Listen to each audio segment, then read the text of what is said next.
అసలు తుఫాన్ ఎలా వస్తుందో తెలుసా? సముద్రం మొదట ప్రశాంతంగా ఉంటుంది, అలలు మెల్లగా తాకుతూ ఉంటాయి.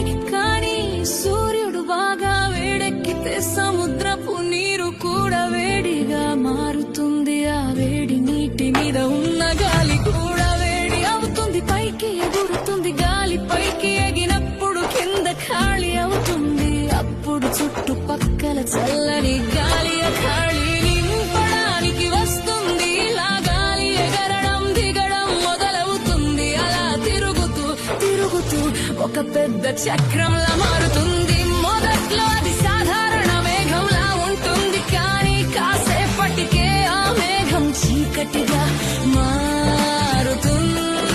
మేఘాల మధ్య మెరుపులు మెరుస్తాయి, గాలి గర్జిస్తుంది. సముద్రం మీద గాలి వేగం 60-80-100 కిలో